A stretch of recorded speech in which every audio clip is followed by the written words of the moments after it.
back. We're back. Ghostwood, episode 3 at long last.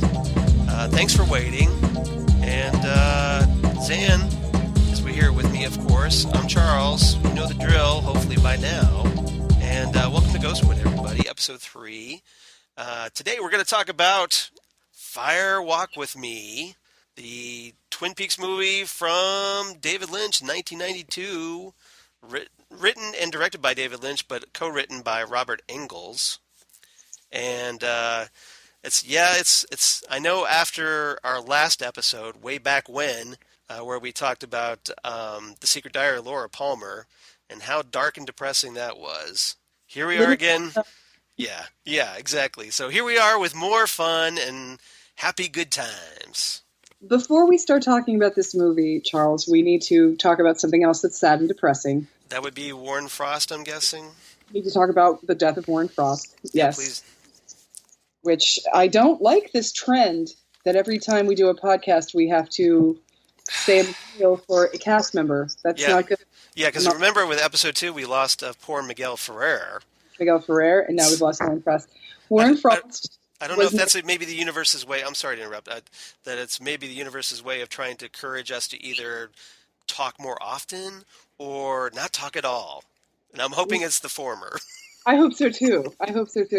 Warren Frost was 91 years old, so he did live a full life, and there was no debilitating die too young disease. So we can at least natural causes.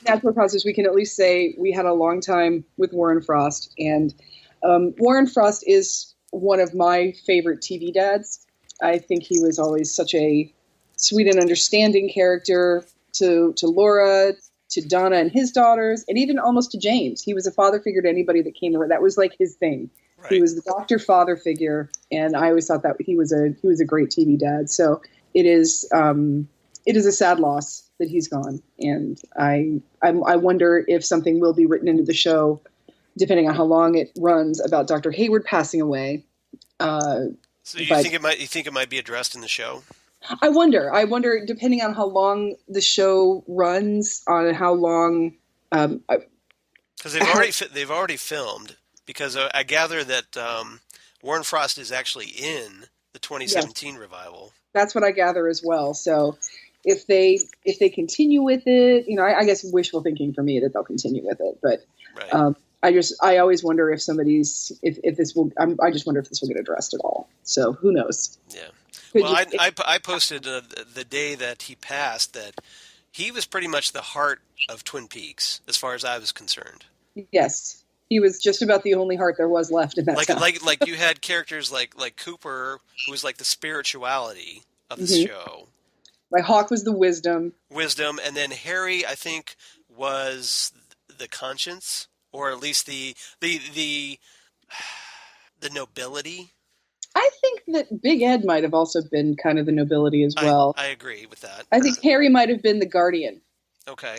The protector. The protector. Okay, right. That's probably a better role, I think. But I always considered Warren Frost the heart, because and we talked about this last time, and that even Laura, with the way she felt about so many people secretly, she apparently still had a soft spot in her heart for Doc Hayward. Absolutely. And she referred to him, and we talked about this, that he was like the finest man she ever knew. Mm-hmm. And if you looked at, and if you watch the series, hopefully you watch the series, because, here you are at Twin Peaks podcast, but that pretty much every character respected Doc Hayward. Yeah, everyone did. Everyone respected him. Everybody looked to him to be the rock and the voice when they couldn't, in the scene where they're trying to get Laura's body for the funeral, which, this sounds macabre, but that's one of my favorite scenes. I think it's very funny, with Albert talking about, go back to your porch chairs and resume whittling, that sort of thing. He's trying to, he is a doctor, he understands what has to happen, but he's also trying to say, listen, this is a big deal for our town. We need to do this now. You need to have compassion. And he's the type of man that understands the time and the place for things, of all things. Right. He can put himself in anyone's shoes, and everyone respects him. Everybody wants to hear what he has to say, and everyone looks to him. I think one of my favorite scenes was in, I think it was season one, where he, Cooper, Hawk, and Truman, they go to the cabin in the woods. And there's that one shot where they're profiled, where it's all four of them kind of lined up side by side, and just like that, you know, it gave me the impression that Doc Hayward was an equal in that investigation. I think so too. Doc Hayward was like an important part. He was an important part. He wasn't just there. He wasn't tagging along. He was asked to come, and his opinion mattered. Mm-hmm. And he also was one of those guys that was a sweet man and a kind man and a moral man and a noble man. But I don't think he was surprised by what Laura got into. Mm-hmm. I think he was sad that Laura got into that stuff. Well, he wasn't stupid. So he wasn't stupid, and so he might have been suspicious. He would have never gone to One-Eyed Jack's. He would have never. No, I don't think so. For cocaine, he wouldn't have had a subscription to Flesh World. None of that stuff. But he knew that stuff was out there. And when he found out that Laura was mixed up in it, it was more heartbreaking that Laura had gotten mixed up with that rather than being shocked by its existence. He seemed like a small town hayseed doctor to some people, to Albert, for example. Right. He knew what was going on, and he's been in this town for a while, and he knows what's around. And just because he doesn't choose to partake in it doesn't mean he's ignorant of it. No, but you mean to tell me that Doc Hayward didn't have a cocaine habit? I mean, that just ruins my Doc Hayward fan fiction right there.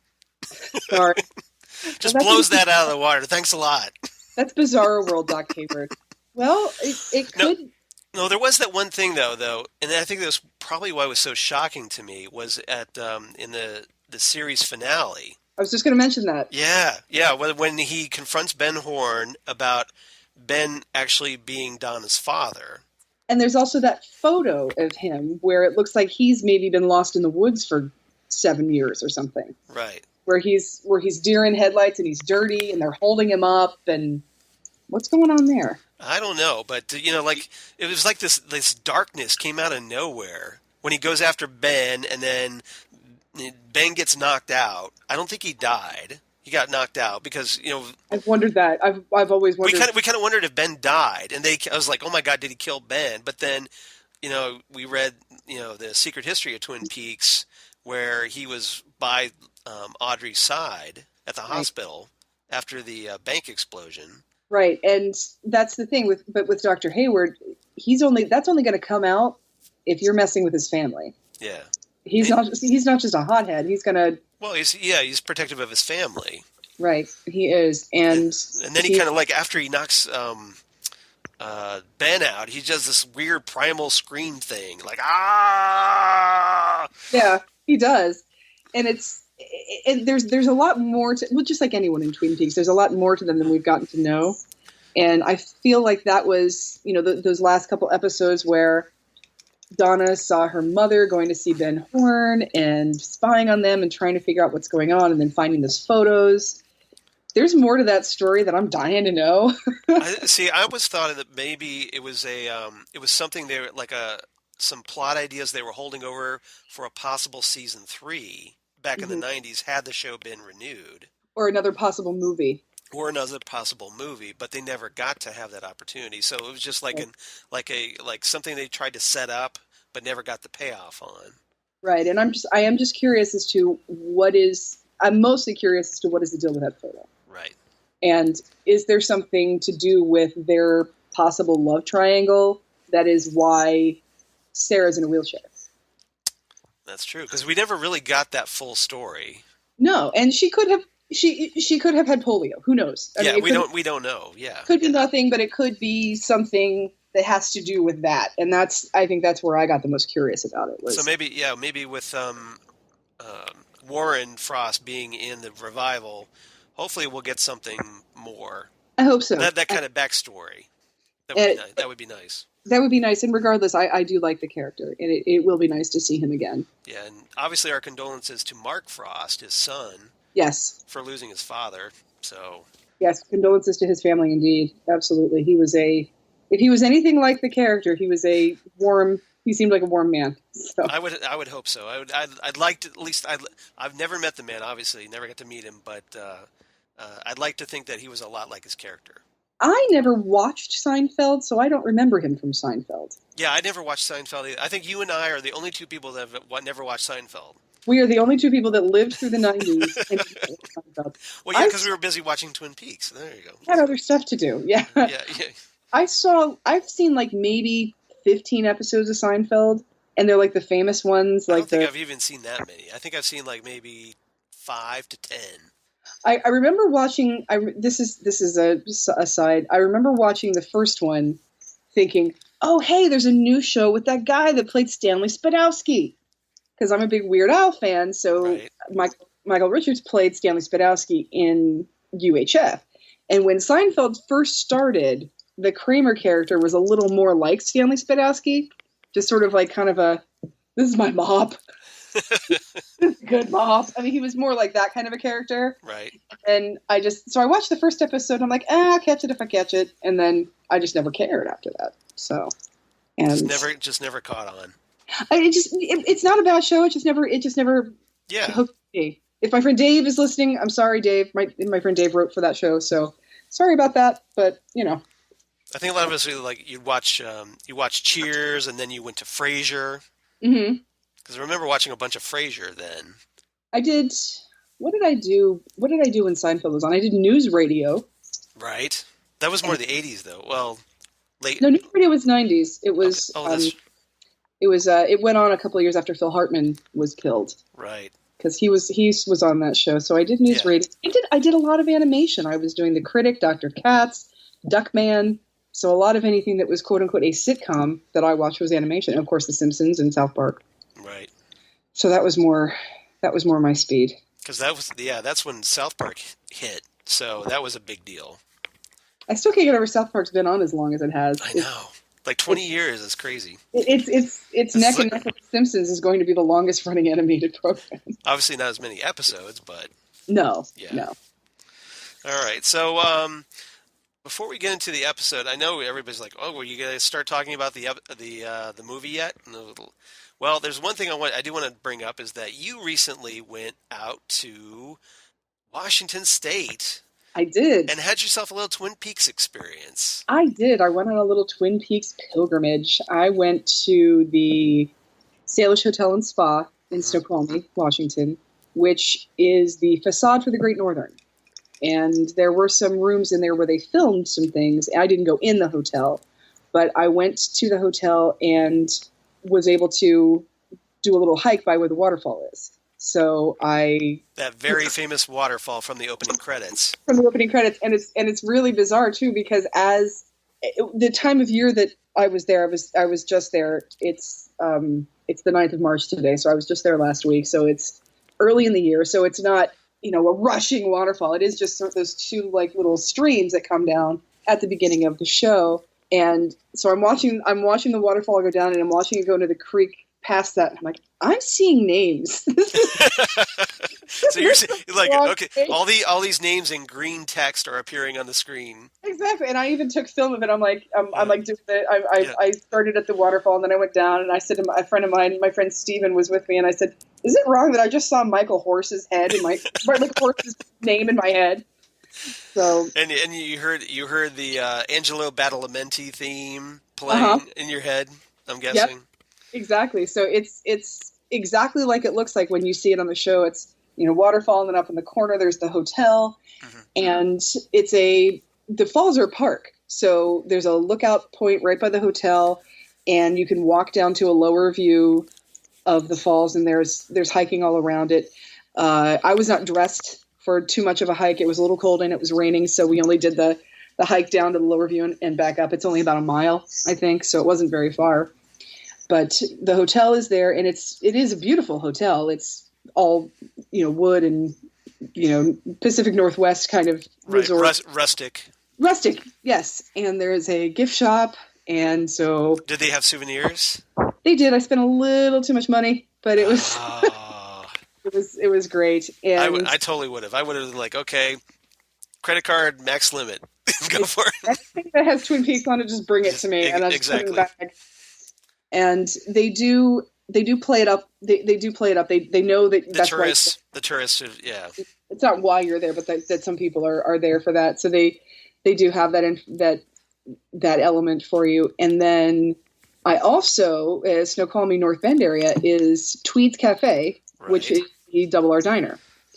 And it used to be the Marty Cafe, and now it's Tweed's. So, but the sign's still there. Mm-hmm. And Stephen told me that they recently, a couple of years ago, had a fire, but they did redo the inside to look like it was previously. So Stephen and I thought that they had remodeled, and then they had the fire, and then they had to end up remodeling again. Yes. Is that basically how it went? Yes, they had remodeled and it didn't look anything like it. And then when they had the fire, they remodeled and it looks more like it did in the show now.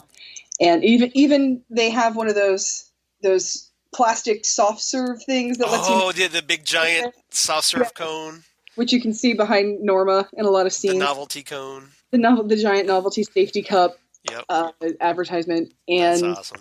So I did give up sweets for Lent this year, but that did not mean I didn't have some pie when I was there. So cheated on Lent a little bit to have cherry pie. When am I in Twin Peaks? Was it where pies go when they die? Must be where pies go when they die. And was it good pie? It was very good pie. It was very, very light and flaky, and the sugar crust. Good crust. It was very good. And they had different good cherries. They have different types of pie that sounded good. Like they had a boysenberry and stuff, and I'm like, I have to have the cherry. That's a must. So it is a must. And all the tables are Formica, so I had a nice time with that. So you're like, this is a Formica table. Green is its color. I have actually yellow was. Right. But I have a picture of my hand on the table, just so I can put that. Say this is a Formica table.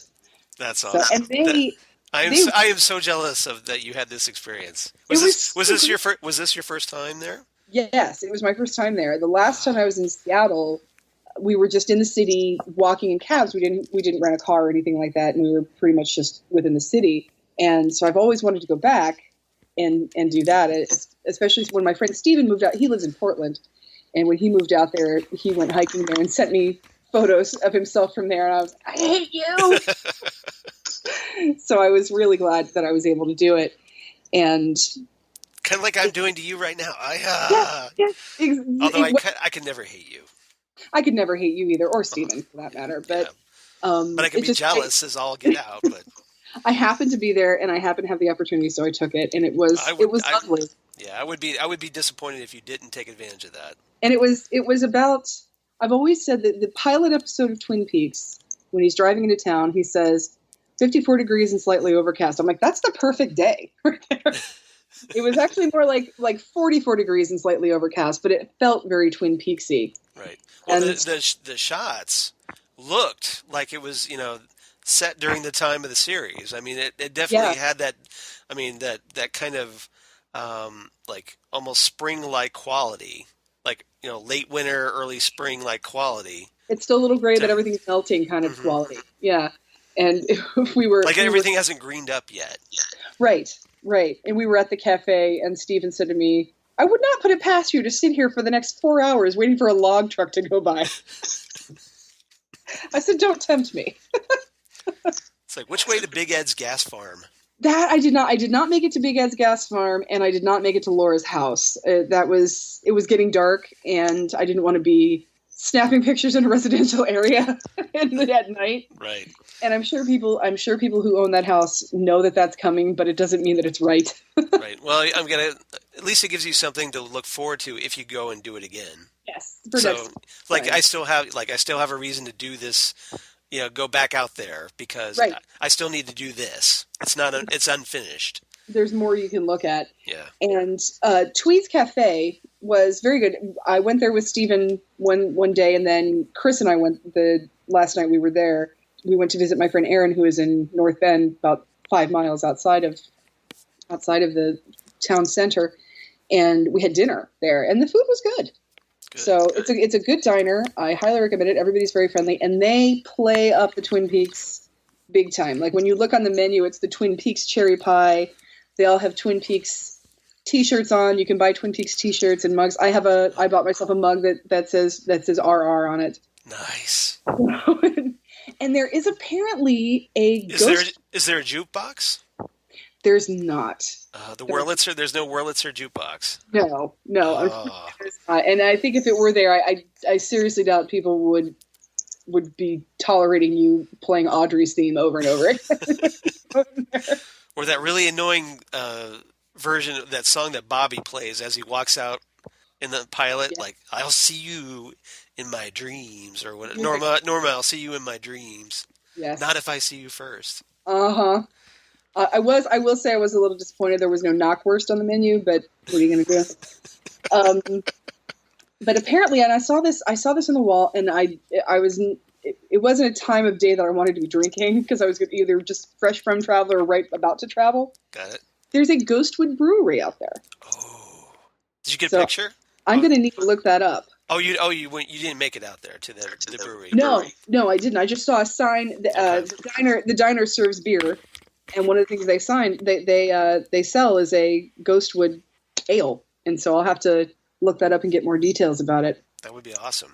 Yeah, I wonder if it's something we can get here, like at Jungle Gyms or something like that. That some sort of special. Yeah, one of the specialty brew shops or stores around town. Exactly. I think I know what I'm going to be drinking on May 21st. Starts typing on internet. Exactly. That's great. We'll have more information on that brewery for you later. But if you are in the Snoqualmie, North Bend area, I highly recommend Tweed's Cafe. That's awesome. So, any chance you could post those on Ghostwood, our Facebook page? Yes. Now that I'm home and not all thumbs, I will happily post those. A little easier. Yeah, so that'd be great, because I'm sure our listeners would love to see your actual photos from that excursion. Some of them will look like stills. They do. I mean, especially that the waterfall shot. Yes, that is just stunning. That photo. And I just sent it to you, and you knew exactly where it was. That's like wallpaper right there for your computer. That's perfect wallpaper for your computer. That's great. Okay. Yeah, it was fun. All right. So why don't we go ahead and dive into the movie now? All right, let's get depressed. Let's do it. Yeah. Yep. Okay. We had our up, or we kind of had a little down moment. Then we had a little emotional upswing. So as we continue on this emotional roller coaster, go back down. We go back down. Where's that Ghostwood ale? I need it right now. Gotta steal myself. That would be great. It's damn good booze and hot, or in cold, probably, and cold. All right, so let's get into this. As I said, this is the 1992 film by David Lynch, and obviously it was, I think it was kind of promoted as a sequel to the series, but it's really a prequel for the most part. It is a prequel, so this is not. And there was an attitude at the time, and I think this contributed, unfortunately, to it not being terribly successful at the box office. Right. An attitude at the time of, I remember hearing about that Twin Peaks show. I never watched it, but I'll go see this movie. And I really do feel like you get more out of this movie if you have seen the show. If nothing else, you care about Laura a little more. And I think I've said this before. So it's definitely not something that I would recommend going into cold. Right. Well, for one thing, it spoils the revelation of who Bob is. Yes, it does. And who killed Laura. So if you watch that first, it essentially spoils it for you, the mystery. It spoils the mystery. So really, yeah. So, and I think really, it's something that you really should. And there's the whole stuff with Annie. So you almost have to watch the series first before watching Twin Peaks Fire Walk with me to really appreciate it. Especially since the character, it assumes that you know who these characters are. Right. They don't introduce them. They just assume you know who they are. Right. And I think that definitely helps. Yeah, and I think that's probably what contributed to the critical pandering, because they released this at Cannes Film Festival, and apparently just everybody went livid at it. They just loathed it. And there's like a quote from Quentin Tarantino where he says, David Lynch was just so far up his ass, something to that effect. Like, and Well, but I think the reason that reaction was because, like you said, it doesn't introduce the characters. So, like, if you haven't watched the show, you really have no idea what's going on in a lot of it. You're like, okay, who's this little man and why is he talking all strangely and backwards? And they're like, okay, well, maybe it's because it's David Lynch and David Lynch does weird stuff. But right. the narration there as a narrative, it doesn't flow at all. It does not. It doesn't stand by itself in the sense that it really expects you to know something before you get there. Right. And you can pick it up, but I don't think you're as invested in it if you haven't invested in these characters through the show before you watch the movie. And That I think you can watch the Chet Desmond stuff at the beginning and kind of get into it. But then because Chet disappears and everything just kind of changes abruptly, that's when it kind of loses the narrative. If it were simply a movie about Teresa Banks, Right. I think it could have stood alone. This is the first time anyone had heard about her, and We actually finally get to see her and her relationship with Laura that's where it starts to get. and Leland. You need to know who Laura and Leland are for this to make you as uncomfortable as it really should. Yeah. As it is intended to be. Yep. I totally agree. All right. So with that in mind, as I hear sound effects. Somebody came on to Skype or came off. I don't know. Yeah, this is Skype. Let's go into our first topic, and I call this one, "This better be important."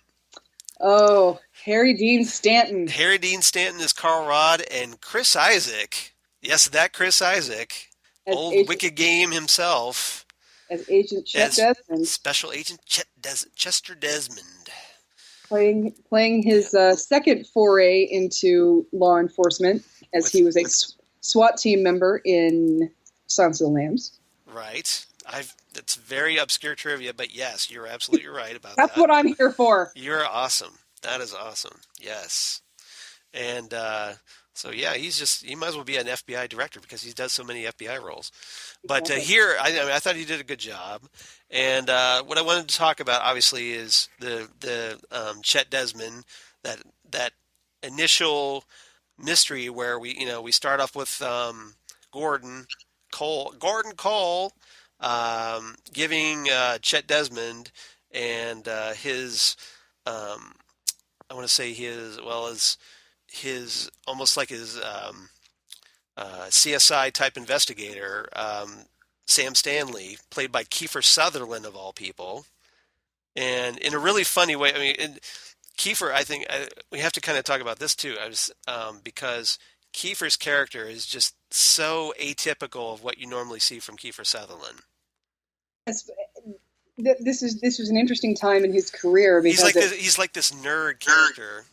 He's very much a nerd character, and I think that what most people thought of him as were sort of these bad boy hoodlum characters, like his character in Stand By Me, and especially his character in The Lost Boys, which I think is what he at the time was most famous for. I agree. And now he's most famous for 24, and this character is very sort of twitchy, carrying a lot of stuff, very awkward, socially awkward, and finds himself with, like myself, giving a lot of really unnecessary obscure trivia about how the value of everything in the office, things like that.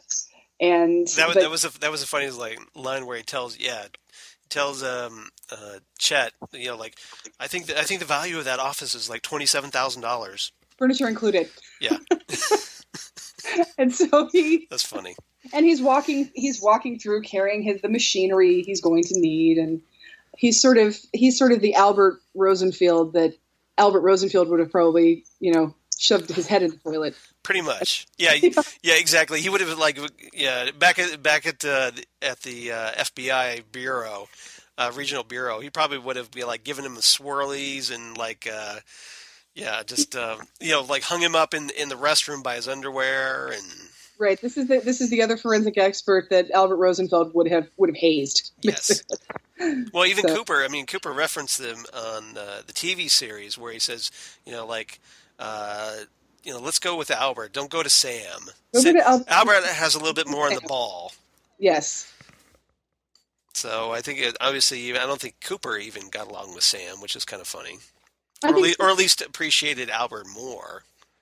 and I think Sam was a He's likable. he was a specific taste. I think yes. Yeah. But he's just a little bit too odd probably for the FBI, and that's coming from Cooper of all people. Right. So, this is an FBI where odd is not necessarily. Yeah, I mean, you've got a bureau chief who, like he's got head or earpieces in and can't hear anybody, so he speaks at the top of his lungs because he doesn't think anybody can hear him. Right. So yeah, odd is probably just the run of the mill there. And this is a bureau that has a red-headed woman in a red dress with blue stitches dancing to give you your confidential information. Yeah, the Blue Rose, as we find out that for some reason Gordon he likes intrigue. He likes the having things in code for Chet to kind of figure out. Right. He kind of gets off on it, I think, a little bit. Like he gets a kick out of it. And so yeah, you've got this woman named Lil who's like, she's like making a sour facial expression and she's kind of stomping her feet in place because there's going to be a lot of legwork and yeah.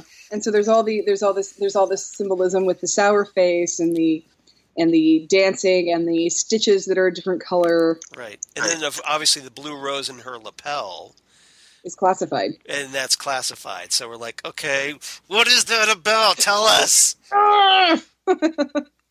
Don't just drop that bomb and then walk away. Tell us what's going on.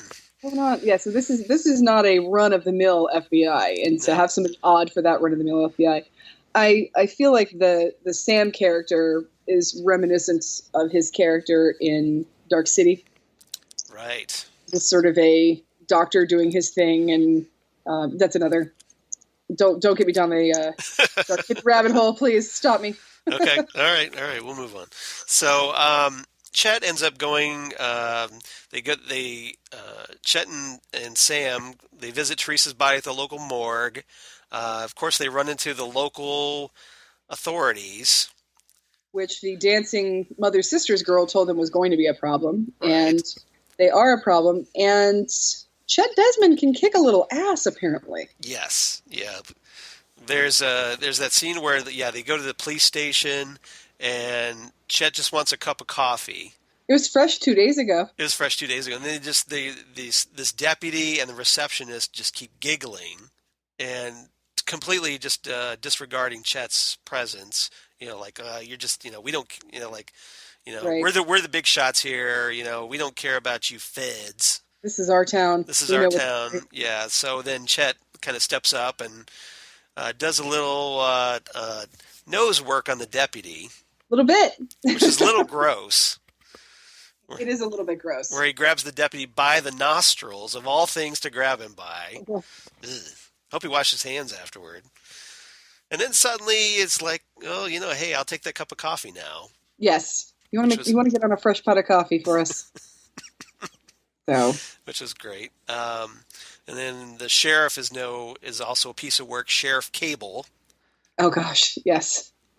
So, and it's interesting because in the first episode, in the pilot episode of Twin Peaks, Cooper does stop Harry Truman in the hallway and say, I want to get this out of the way. Sometimes it's a problem. And obviously now we know why. He's talking about this. It sometimes is a problem.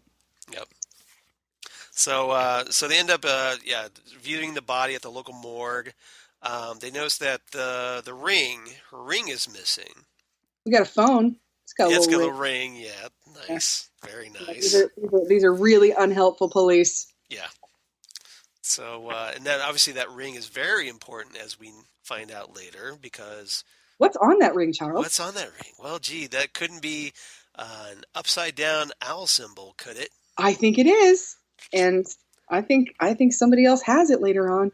Yes. Well, you find out in the deleted scenes that somebody else ends up with it. Yes. but we'll get into that later.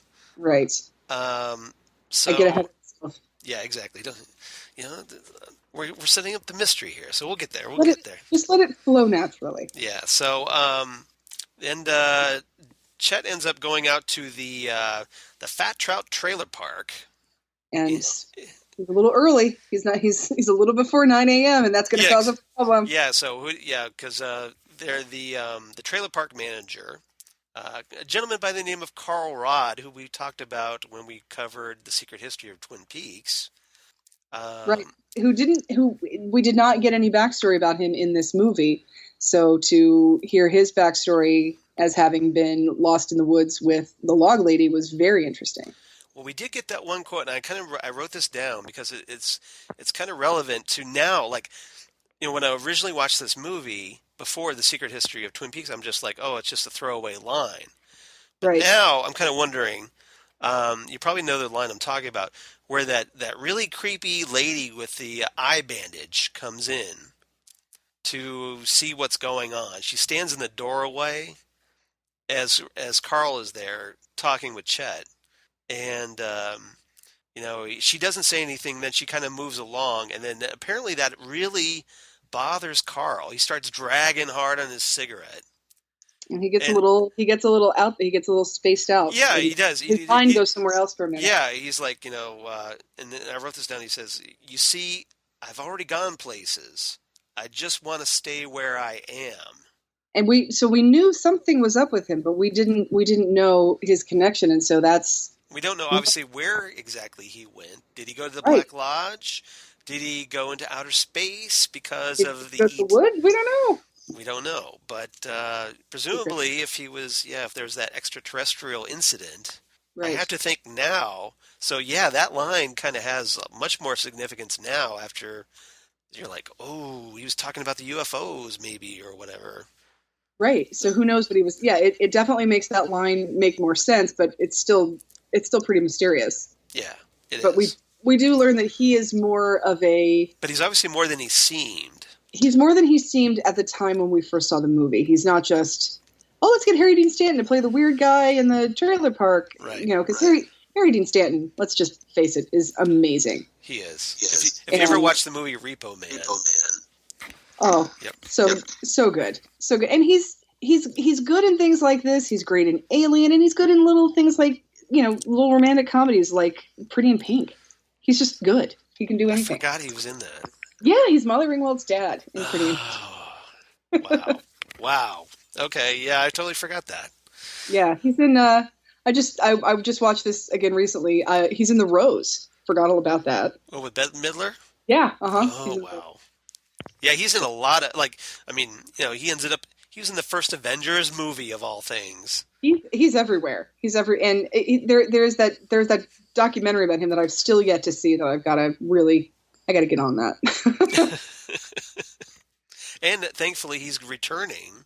Yes. For the 2017 revival.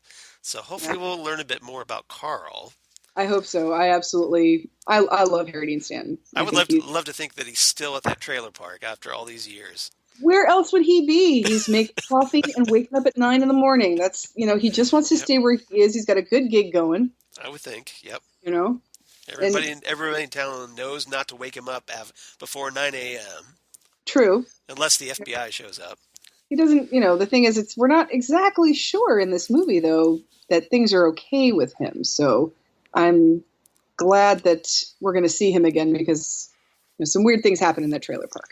Yeah, and obviously Chet disappears after checking out the this trailer belonging to the Chalfonts. And Chalfont was the name of the people that lived there before. Yeah. Weird, huh? Yeah, exactly. And hey, we find out that, oh gee, it's that nice old lady with her grandson who likes magic so much that was in that same little area where Laurie delivered the Meals on Wheels next to Harold Smith. This would look good on your wall. Mm-hmm. They give her the painting. Yep. So, and I think the appearance of the actress Frances Bay in this movie makes this part of the movie have a real Blue Velvet feel to it, because she is in Blue Velvet as well. And Blue Velvet again is something small town that has really, really bad noise going on underneath the surface. I think Blue Velvet was the prototype for Twin Peaks. Absolutely. I think so too. I think it was one of those things that got Lynch's mindset, like, hey, small town with secrets. And it's what everybody, at the time, it's why everybody knew who David Lynch was. Right. David Lynch beforehand had... he did Dune. And historical dramas. He had done The Elephant Man. So right. he was famous for something very, very straight and narrow, very linear. And then Blue Velvet comes around, and everybody, of course, sees it because Dennis Hopper. Right. And then David Lynch gets this reputation, and then Wild at Heart comes out, which is also sort of a similar thing, where there's, an underbelly, a seedy underbelly. Right. But yes, Blue Velvet is definitely where David Lynch came into the David Lynchiness that everybody sort of knew. And we kind of have Lynch to thank for Nicolas Cage because of Wild at Heart. Oh, did I ever tell you that this jacket represents my individuality and my belief in personal freedom? Wild at Heart is such a great movie. But we're talking about this movie, so we should. It's so rein me in, Charles. Rein me in. That's what we do. We digress. I'm used to it. That's what we do on Fandom Zone. That's what we do on Next Stop Everywhere. I think it's me personally. I think I come up with ideas, and then I mention them to people, and then people go down the rabbit hole. Well, and it's also I love David Lynch. I can talk about David Lynch all day. And there's so much to talk about. There's so much to talk about. And what I love about him is the feel of him. And so many of his things feel similar. Like I said, this feels like a Blue Velvety kind of a thing. Mm-hmm. And I find that interesting. I like that. I like his style. Yeah. And so I like Frances Bay for that reason, where she does just look like a sweet old lady, but what the hell is going on with her? And then she looks real creepy sometimes too. Yeah. Like especially in this movie there's this one where Laura wakes up and she kind of beckons Laura into the painting. The door opens and yes. Yeah. So that whole sequence, that's creepy to me. It's very creepy, and I think she's good at that. I think this is definitely a movie with extremely criminally underrated actors. Right. Which I'll get into that later. Well, and the grandson, who I believe was Lynch's son, Austin. Yes. So Lynch actually, getting the family involved, as opposed to, his daughter Jennifer wrote, obviously, The Secret Diary of Laura Palmer, and he even brings in his son. So he's kind of keeping in the family a little bit. Nothing wrong with that. No, nothing wrong with that. Not really sure why Austin, as the this magic kid, jumps around with a mask, but the man behind the mask. The man behind he does give Laura the man behind the mask little hint. Is looking for the book with the pages torn out. Right. He is under the fan now. And he's also creepy. Yes, he is. He does a very, very good job. And the mask, where it's just the plain white with the long pointed nose, the long pointed nose, and it's a very creepy. Creepy kids are easy to do, but David Lynch definitely takes it to the next level. He does a good job for that. Yeah, he does. But in the process, Chet disappears suddenly. Like he looks under the Chalfonts trailer. Is that where it is? There's this mound of dirt, and as we know from the series, mounds of dirt aren't a good thing. Isn't the Chalfonts trailer gone? Okay, so where was the mound of dirt then? Was it under somebody else's trailer?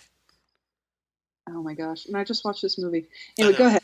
That's right. But anyway, it's under a trailer, and so then he finds the ring is sitting on top of it. And we're guessing maybe it's Teresa's ring. Yes, it's the ring. It's the ring. That's one of those things where I don't think anybody can actually own that ring. Right. So we don't think there's more than one ring. Maybe it just disappears and appears on somebody else. I think it just I think it's just part of the ephemera of the world at Twin Peaks. Excellent word, by the way. Thank you. Ephemera. But Got so yeah, there's that shot where Chet bends down, he's reaching for the ring, and then we cut to black, and then you're like, what happened? Where's Chet? And then we find out he's disappeared completely from the film. He's completely never to be seen again. We still don't know where he is. Right. So it would be nice to get some resolution on that. That would be nice to find out. There are a lot of weird things that are going on with the FBI, and like we find out with Herbert Jeffries. Right. Where's he been? Mm-hmm. Which is the immortal David Bowie. Yeah, so we might as well go into that now, because the Chet's disappearance leads us obviously to Dale Cooper taking over the investigation. So let's move on to We Live Inside a Dream. And that's Dale Cooper and the late Philip Jeffries. So the long-lost Philip Philip, yes, yeah. Thank you. Thank you for correcting me. The long-lost Philip Jeffries. Sadly, he is late now. But yes, he is also late. We've lived a year without David Bowie, and look what a horrible year it's been. Exactly. David Bowie dies, the world goes to hell. The world just goes to crap. Coincidence? I think not. Not. Just saying. Yes, and but just before we get into Philip Jeffries, I just want to make it clear that we are not going to talk about Judy. We're going to leave her out of it. That's funny if you've seen the movie, kids. Yes, exactly. Watch it. Exactly. We're not going to talk about Judy. In fact, we're going to keep her out of it. Yeah, we're going to We're going to talk about Judy at all. I think it's kind of funny that David Bowie does Philip Jeffries with a drawl. I love that. But it's David Bowie. David Bowie can do just about anything. Exactly. So after Chet disappears, the next day at the FBI headquarters in Philadelphia, all in all, I'd rather be in Philadelphia, as W.C. Fields once said. All things being equal. Yep. But so we see Cooper. You okay? Yeah, sorry. Could you hear that? It's all a little gunky. Yeah. That's all right. No worries. Cut it out. That's all right. Yeah. Rob, if you're listening, you can just edit that little bit out there. I'm sorry. I couldn't not do it. That's all right. No worries. With my upper respiratory allergies, it's going to happen. So yeah, I'm right there with you.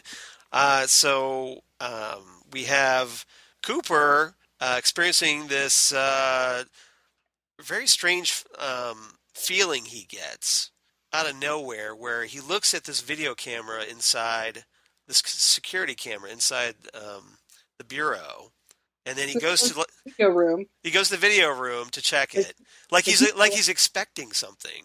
Exactly, he's expecting something weird, and he's still there. He's still on camera. Yeah, eventually, like he's not there the first time when he he goes in the room, like he expect, and then when he ducks back in, his image is still frozen on the video. This live, the closed circuit television. And we think that maybe it's just a glitch in the film, but then that's when Philip Jeffries just comes walking up. And we don't know that maybe time is being affected. Right. Because of this, sort of supernatural electrical disturbance. And then, Philip Jeffries appears, talks about a meeting. And then we kind of cut to this really surreal meeting somewhere. Somewhere. It looks kind of lodgy, but we're not sure where it is. Yeah, it's a little kind of like some, almost like somebody's shack somewhere. And you've got the little man from another place. You've got the Chalfonts there. Bob is there, very importantly. And we've got a couple of guys that in really bad fake beards there, who I don't know what their purpose is, but never saw them before, never seen them again. Right. I have no idea who those guys are. And then we have this other guy wearing a similarly pointed mask, like the Chalfont's grandson. Right. And he's almost kind of squawking like a bird or something in this. Yeah, he's doing these little bird gestures. Yep. And then Philip is there just in a daze. either in a daze or screaming. And at this point, as you're watching this, you're just like, okay, am I doing drugs right now and not realizing it? Like, did I fall asleep during this movie, or is something weird going Right. on? And that's the thing about David Lynch, is that we're not necessarily supposed to be privy to the weird things as they happen. Right. We're getting a peek. We sometimes experience them the same way the characters do, that they just happen to be there and happen to be seeing it, and it's not necessarily linear, doesn't necessarily make any sense to them or to anyone else, and we are not with the narrator in this situation.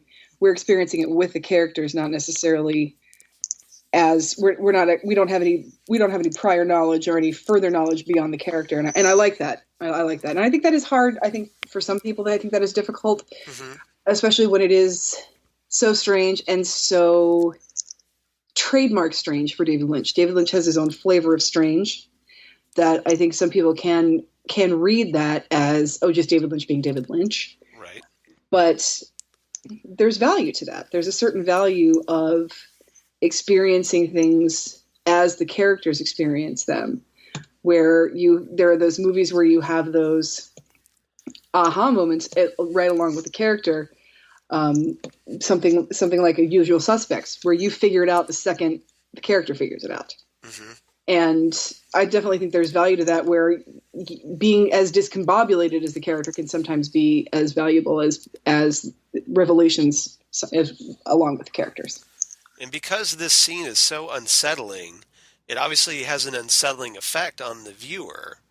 And I think it kind of helps enhance that dark tone this movie has. Like, you get this feeling that there are sinister forces at play that we don't really know anything about. We're not quite sure what's going on, but it seems, because these characters don't see, like, they seem like they're spirits, but we don't really know what their purpose is. And we already got the vibe, if you watch the TV series, that the little man from Another Place, he seems a rather sinister character. He's almost a harbinger of things to come. That you're not going to, if you're seeing him, something's wrong. Right. And he's not going to do anything to you, but he's letting you know something's going on. He's giving you the clues. Okay. He's like your guide. He's like your girl in the red dress and the blue rose. That he's going to tell you things. He's your warning. Yes, this is my cousin. She's filled with secrets. This is a Formica table. Right. You know, Garmin Blues, whatever. He's giving you clues, but if you're seeing him, something very strange is going to happen to you. Almost like a harbinger of doom. A harbinger of things to come. Okay. Doom, I don't necessarily know. The Black Lodges does go hand in hand with the evil in these woods. The reason I was thinking of Josie, where he appears right before Bob appears, and Josie ends up, in a dresser drawer knob. True. And same thing with the tall man. The tall man, or the giant. I'm sorry, the tall man is Phantasm. The giant, wrong weird guy. Wrong weird tall guy. Tall guy. Yeah. With where he is, where Cooper has that vision of everything goes away, and he's just saying no, and warning him. Yeah. Right. There are those this big gestury no. Right, those characters, like the Man from Another Place and the giant. And they're one and the same. Right. So the giant and the old waiter and the little man from Another Place. They're just harbingers of things to come. And whether or not it's, and I think you brought up Josie, and this is making me think something, that sometimes what happens in the Black Lodge is what you take with you into the Black Lodge. Josie had a lot of demons and a lot of skeletons in her closet. So it's almost like hell. You when you bring that baggage with you, your soul. Right. It's what you bring with you.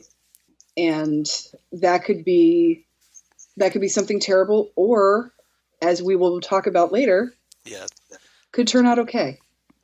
Which it kind of does for Laura, and we'll discuss that in a bit. Right. So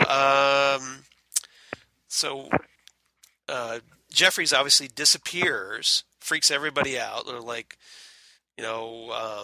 nobody knows how he got there, where he went, because obviously he's been missing for 2 years? He's been missing for 2 years. He's gone as fast as he appears, and according to Albert, he was never there. Right.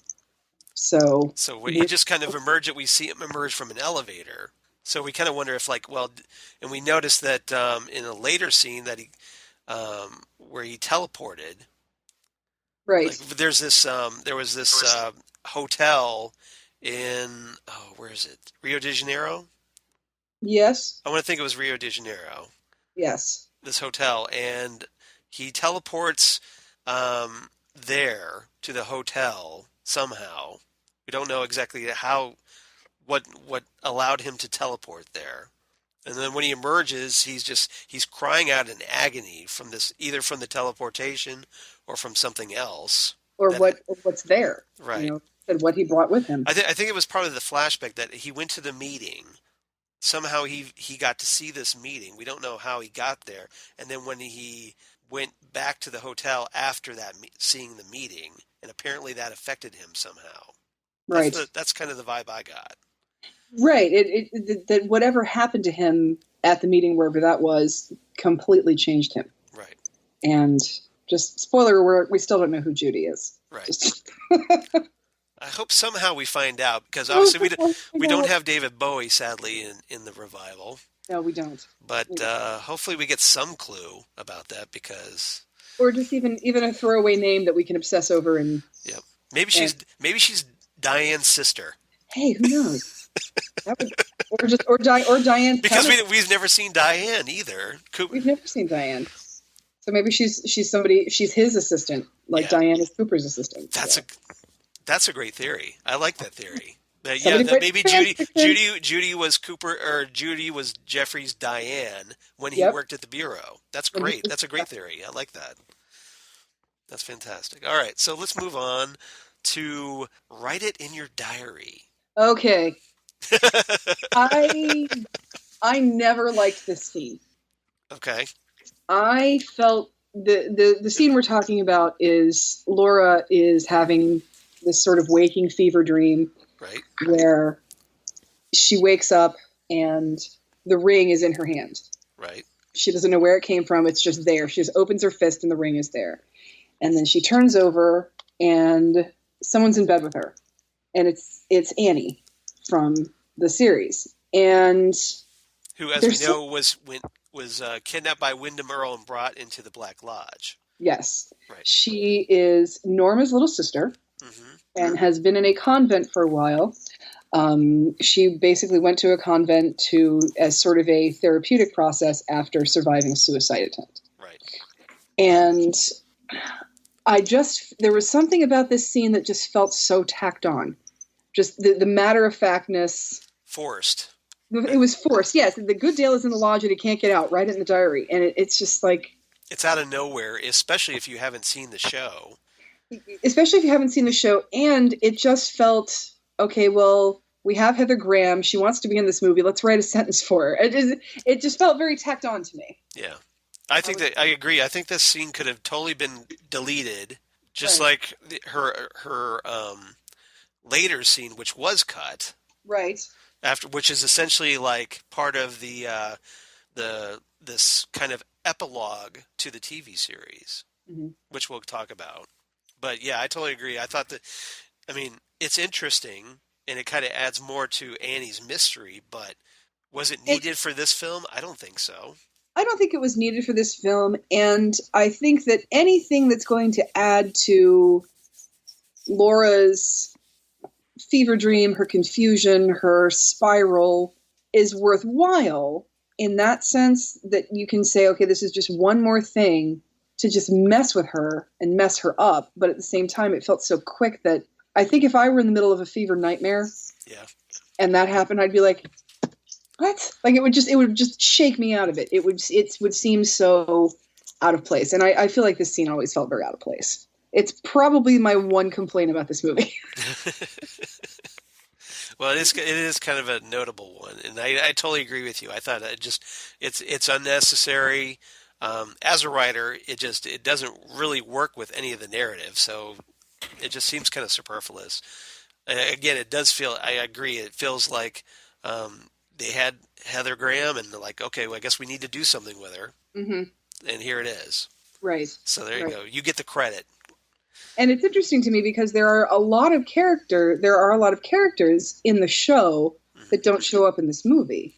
So it's not necessary to give you everybody in the show in this movie. So I'm wondering why it felt so necessary to add Annie to it. Well, and you brought up a good point because doing like a little research for this podcast, like I was reading up how like I guess a lot of the Twin Peaks actors were hesitant about being in this movie because apparently they thought that David Lynch and Mark Frost, they abandoned the series, especially Lynch, which is kind of like halfway through the second season. It takes a creative nosedive for a good 4 to 5 episodes before it starts coming back.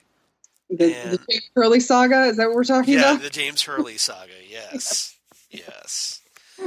Coincidence? I don't think so.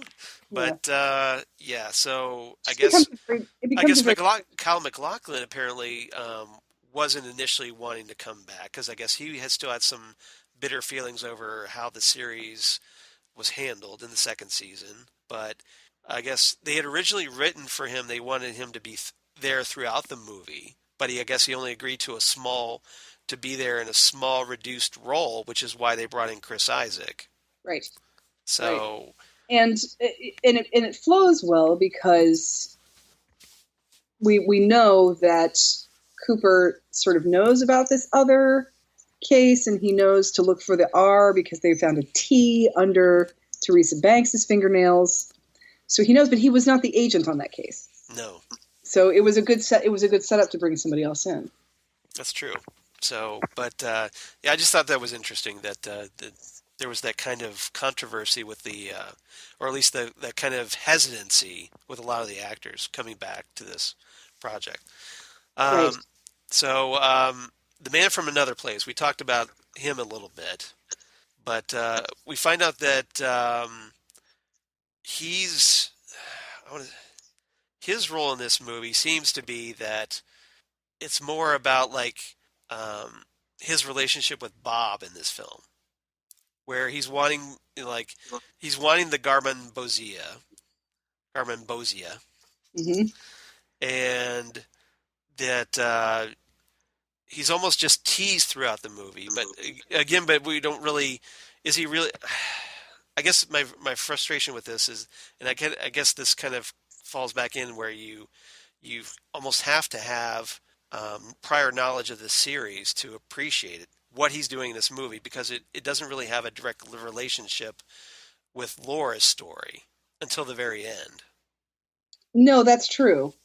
It doesn't really. And again, I think it's one of those things where I think we might have another harbinger of things to come. Okay. But not as much of a harbinger per se as a translator, or one of those people that is trying to warn you but can't come right out and warn you. See, I always kind of saw him as a trickster almost, because he always did, like, there are moments where he's kind of like, he's got kind of a really sinister look, especially like when he's rubbing his hands, and like he's almost like the mastermind of what's going on. Is he the mastermind, or does he just know what's going on?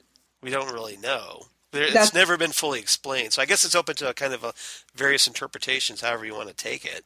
See, I always sort of saw, and this could be my opinion from the European pilot to our movie, but I always sort of got the idea that the one-armed man is like the other half of Bob, and I not necessarily like the good part, but just another half of him. And he's the one that he's still going to be cryptic and foreboding, but he's almost there to warn you. Right. When he's there, like they're trying, even in the series when they're trying to figure things out, he just shows up at the hospital. I mean, not necessarily, Philip Gerard specifically, but not necessarily the one-armed man. and his whole thing about where he's the arm. Yeah, it had a tattoo on it that said "mom." Yeah, he has those sort of things. But I think that because he does make that comment that I am the arm. Yes. And then we kind of see him with Gerard, the one-armed man.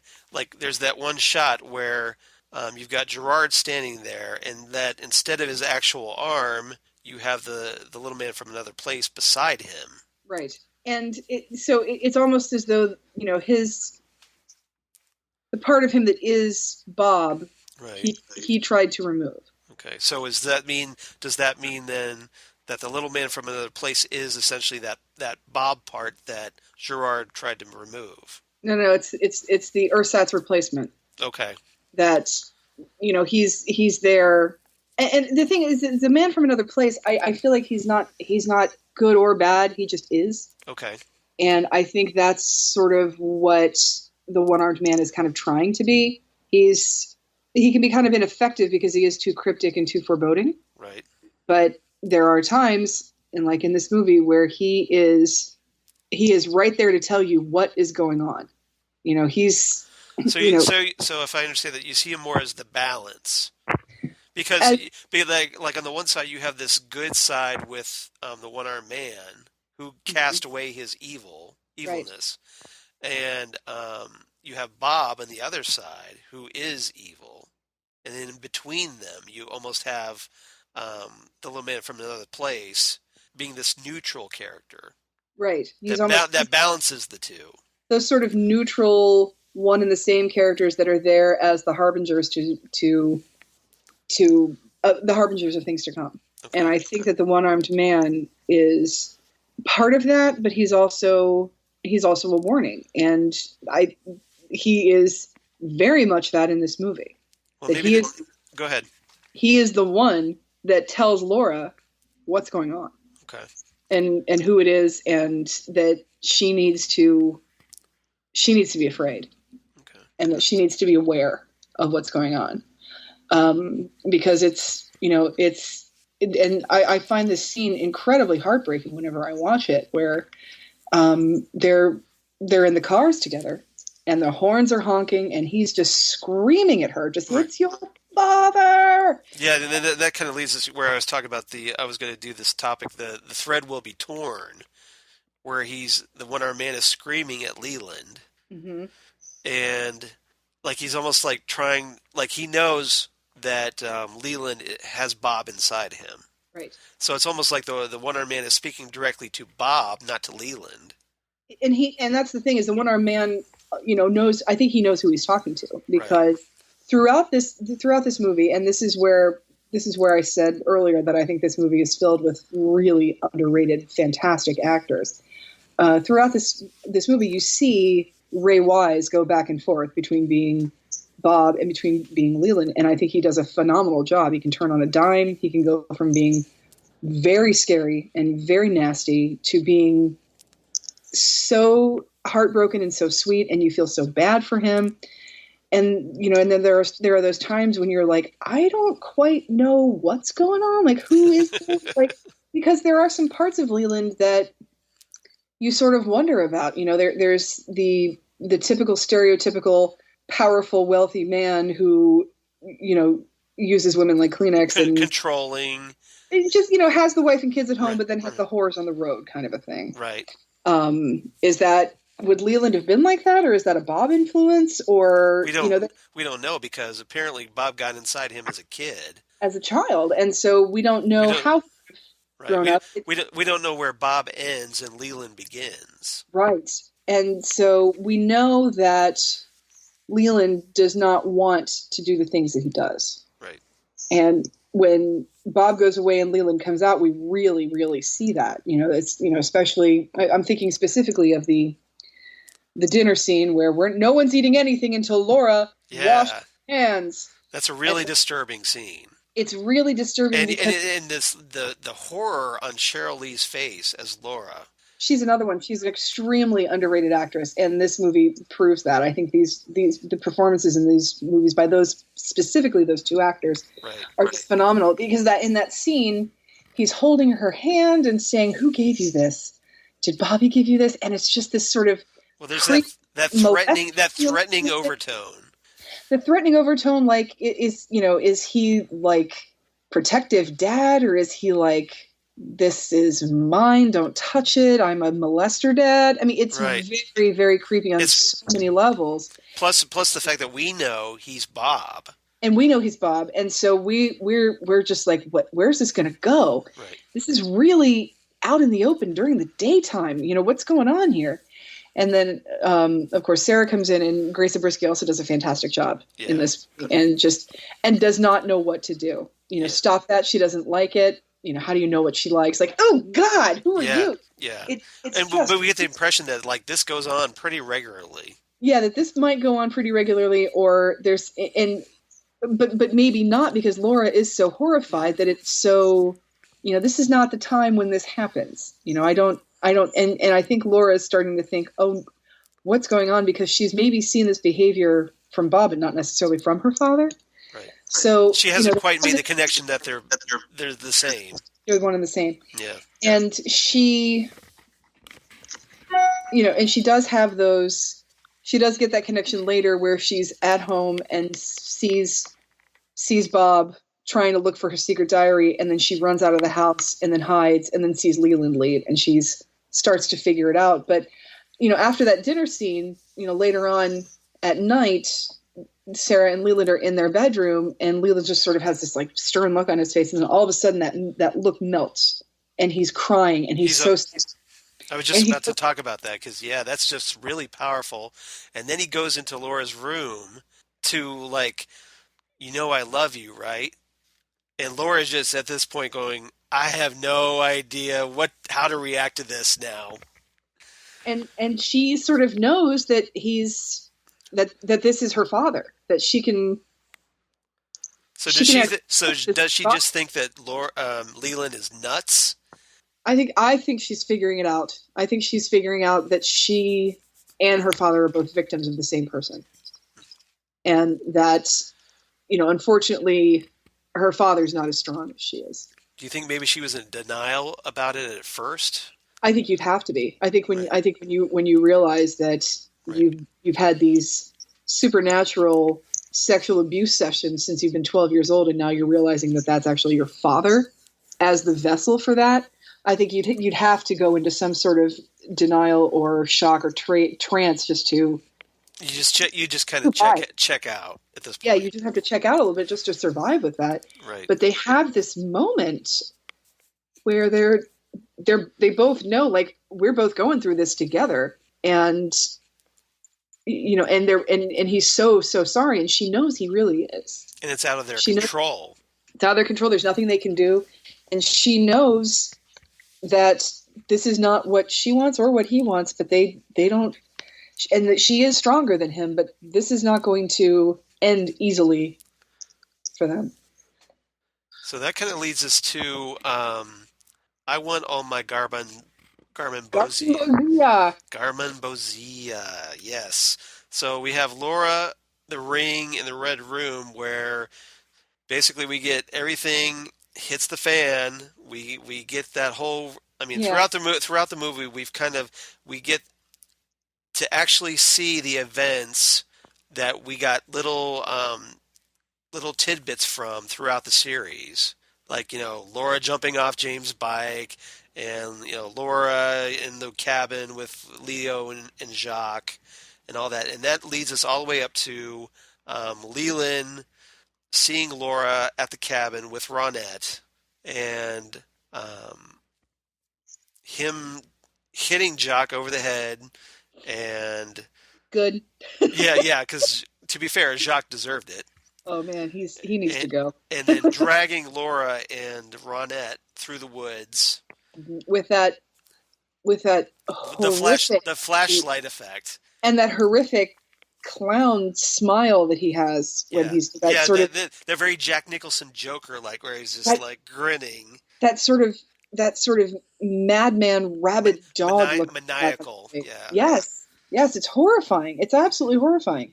And I think that I've had some people tell me that scene looks a little ridiculous, but I think that I think it's just lit in a way where it looks like they're running in place. Sometimes it can look a little strange, but I think that they both look terrified, and he just looks like a madman. Right. And it's terrifying. And to think that that's the same guy with that sweet face from earlier just makes him that much more heartbreaking. And and you think if you weren't heartbroken by Laura before, mm-hmm. you are so heartbroken by what's been going on with Leland. What's he done all this time? What's he had to see himself do since he was a child? And be powerless to stop it. And be too weak to even try and fight. Laura's at least tried to fight, as we've seen in her diary. But we get that we finally get that in the series. We get that we get an idea of what he went through in his confessional as he's dying. Right. But where like his voice is shot from mm-hmm. screaming. And you get the water sprinklers coming down, and it's just this amazingly powerful scene. And you think that Leland is who killed Teresa Banks too. Right. So how many other hookers have there been? How many other people have there been? Were there children that went missing when he was a kid? There's a whole story in Leland himself. He is a heartbreaking character. And again, I think Ray Wise just he hits it out of the park as far as I'm concerned. In my opinion, the two of them, Sheryl Lee and Ray Wise, deliver Oscar-worthy performances in this movie. I agree. I thought they were both criminally unrecognized, or at least not recognized by the Academy for that, because. This kind of a movie is not going to be recognized by the Academy. No, because for one thing, he had a shot when you had all the film snobs like turning their noses up at it, right? At Cannes. And it's a film. It's a movie that was a TV show, and that's never going to be looked at very well. And it's very strange. It's David Lynch. He had a shot with Blue Velvet, and he's just too weird for most people. And I think they're now. Mary Warnoff once said of being in cult films that there's nothing more welcoming and loving than being a cult film star, because people will stick with you forever no matter what you do. And for me, that's definitely true of Twin Peaks. I saw Sleepwalkers because people from Twin Peaks are in it. I went to Showgirls in the theater because Kyle MacLachlan's in it. So I watched Psych, which I'd never watched before because of Twin Peaks. Twin Peaks. And so, if somebody who is in Twin Peaks is in something, I will watch it. And especially the two of them. I think, and Ray Wise has had a long career of being very good in very good things, but I think he's one of those guys. A lot of people, he's that guy. He's one of those character actors that people know the character, but not necessarily the name. And I think that's criminal, because I think he's phenomenal in everything he does, and I think Sheryl Lee is phenomenal in everything she does as well. And I think especially in this movie, this is one of the best performances I've ever seen on film. Right. I mean, it's just such a powerful story. It's dark. It's dark as all get out. But it's powerful. I think that's. I mean, for a Twin Peaks fan, I think that's one of the things that it's why we like Twin Peaks so much, is because you're just so captured by this tragedy taking place, and it's a train wreck, but you can't help but watch it. I mean, it's just so horrible, but it's like this. It fascinates you almost.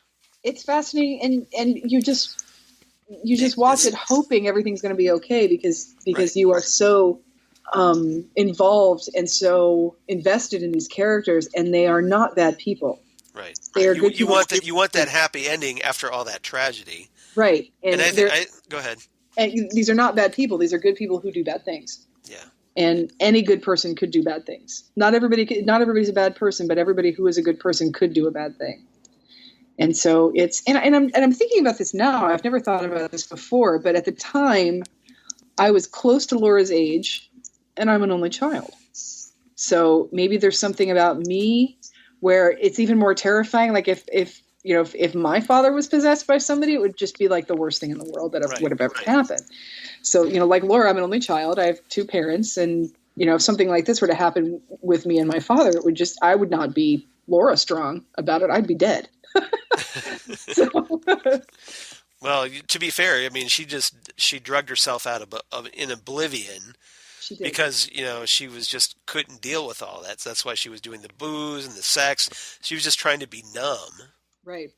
Right. So yeah, it's this very unhappy story, and I think that's probably why um, Twin Peaks fans were so frustrated by the series finale because it ends with Cooper and trapped in the Black Lodge, and we're like, wait a minute, that's not fair. And then he's I mean, granted, life isn't fair, but you're like, okay, shouldn't we be getting that better ending here? It didn't feel finished. Like wait a minute, there should have been more. Forget it, Charles. I know. I know it's Twin Peaks. Yeah, we're not going to get that. But yeah, but I think my point is that that's what Twin we Peaks felt. is like it's almost as bad as Chinatown. It's like I don't know. I know where you're coming from, but what I'm coming from is that you wanted that to happen, even though no, you're not going to get that. you're not going to get it. And even though there's a part of you that knows you're not going to get it, you're hoping it's not as bad as it is. Oh, but it is. Yeah. Well, and with the series coming back 25 plus years later, 26, yeah. Yeah. So I have to think that the setting is going to be 25 years. I hope so. That would be that would be nice. I mean, granted, yeah, it's been longer, but it would be very easy just to make it 25 years later. 25 years since Fire Walk with Me. It just hasn't been. Yeah. It hasn't been 25 years since I'll see you again in 25 years. Right. So. Yeah. But and even in the end of this movie, we get as much of a happy ending as we're going to get. Right. Laura kind of finds a happiness, and that's a great segue back to the actual ending of the movie, because Laura, she sees an angel. She has this smile on her face as she's with Cooper in the Black Lodge. And she's nodding like, I'm ready for, wherever you're going to take me. Let's do it. Let's go. Yeah, and she starts kind of laughing. Yep. And it doesn't really seem like it's a dark, sinister laugh. It's more like almost like she's relieved. Like my suffering is over. Yes. I'm ready. I've been through it. Let's go. Right. And where that is, I don't know. And I always liked the angel because of the scene earlier in the movie where Laura and Donna are just talking, and Donna says, "If you were falling in space, do you think you'd eventually slow down or go faster and faster?" And Laura just says, "Faster and faster, and the angels wouldn't save you." Right, and then you'd burn up. And then you burn up. So it's like, okay, that's a little dark, Laura, but yeah, but it is Laura. It's Laura, and then here we are at the end, and the angels do save her. So maybe she feels like, okay, I'm just destined for hell. Right, but here's the angel coming to tell her, no, you are a good person. What has happened to you is a symptom of something else, not because of you. And the angels are there to help her. And I think when she realizes that, she realizes that there was good, some sort of Darth Vader thing was good in her all along. Right. And yeah, she's standing by the funeral pyre with Yoda and Anakin. Exactly. And you've got Ewoks dancing around. It's Anakin, it's Obi-Wan, and then there's Laura Palmer. Exactly. Someone needs to do that fan edit. That would be great. That would be fantastic. Somebody warm up the Photoshop. All right. Mash that up, because that would be awesome. Yes, and please send it to us, because that would be amazing. Yeah. If you send it, we'll post it on our Facebook page, because that would be fantastic. Yes, please. So Laura does get things are okay for Laura as they can possibly be. She's still dead, but she might get to leave the lodge. She might get to go where the angels go, and that's going to be. So I guess we'll find out. Yes. Well, hopefully. Cheryl Lee is supposed to be in the revival. Oh, can't wait! Cheryl Lee is not. I don't know how they're going to do it. I don't either. I don't even want to speculate. It'd be kind of weird, because she obviously doesn't look the same. So are they going to do her still doing the meanwhile? That would be her first scene. I would think that would be a great first scene. I think that would be great for her to just pick up all of a sudden going meanwhile. Mm-hmm. All these years later, but that's how I would do it. I hope who's writing this is as big as nerds as we are. Well, Mark Frost is writing it, so I have to think. I know, and he is. So Yeah, yay! yeah. So yeah, fingers crossed. But yeah, Yep. that's a total fan geek thing. But yeah. So all this leads to that's kind of where we left off of the movie. But then we find out, obviously, there's some deleted scenes that weren't in the movie. Right. Some pretty big ones, as we found out from the recent Blu-ray release, the entire mystery, which of course is no longer the entire mystery. Well, it was when it came out. It was, yeah, it was for all of a year or whatever. It's like how many times has Kiss gone on a farewell tour at this point now? Yep. Oh, I'm sorry. That hotel that Philip Jeffers is in was in Buenos Aires. Oh, my Rio mistake. de Janeiro sounded close to me too. Yeah, my mistake. Sorry, everyone, but yeah, it's Buenos Aires. So I caught that one, so you don't have to write in and go, "You idiot! It's Buenos Aires." Didn't you just watch this movie? Yeah, exactly. All right, so the deleted scenes, where we pick up some months later, according to the Blu-ray. And I want to talk about this because there was some pretty important deleted scenes in this. And we find out, we do get, like I said, we get an epilogue to the TV series where we see one of the deleted scenes has a blood-drenched Annie being wheeled into a hospital. So apparently she got out of the Black Lodge. Right. She got out of the lodge. She escaped the chaos of the Miss Twin Peaks. Right. Somehow she got out of there. Right. Whether Cooper got her out before he got captured by the doppelganger. See, and that's the thing. You don't know because there are. Well, now I don't think that. Like I said, I think that the Man from Another Place and the Giant, they are harbingers of things to come, but I think they're also very ineffective. They're not going to help or hinder you in any way. Right. They're like observers almost. Yeah, they're observers. They're not going to help you. They're not going to. They're Switzerland, but they're also not going to. We have a strict non-interference policy. It's our prime directive, I guess. Yeah, right. They have a prime directive. They do not interfere. That Star Trek always interfered, but what are you going to do? Yeah, what are you going to do? Yeah, that's a little hypocrisy, but okay, whatever. Especially when Kirk was involved, but it goes without saying. So we see this little bit exchange where Cooper and the little man from Another Place are having this conversation where like Cooper is like, "Where's the ring?" Yeah, and the man from Another Place says, "Someone else has it now," which is like, "Oh crap, here we go again." Yeah, where's the ring now? And like I said, I think the ring is part of the ephemera of the lodge. Right. But it just goes where it's supposed to go. Almost like it's also one of the harbingers of things to come. Yeah. And maybe sort of like the Silver Surfer, and then all the other characters start filtering in, and then Bob the Galactus shows up. Exactly. That's a great comics analogy, by the way. We had Cooper. He's like wants to know where he is and how can he leave because he's not quite sure where he is. Right. He just knows. And then the man from Another Place says, "You're here now. There's nowhere to go. There's no place to go but home." Mwahahaha. All sinister. Yeah, and that's the thing. He's just going to tell you he's just going to give you a hint of what's going on. Right. Not necessarily help you, not necessarily give you valuable information that you can use to help yourself. But he's just basically like, "You're screwed, mother effer." Yeah, exactly. He's like, "You're here with us now, boy. Yep. Get comfy. Welcome to the Hotel California."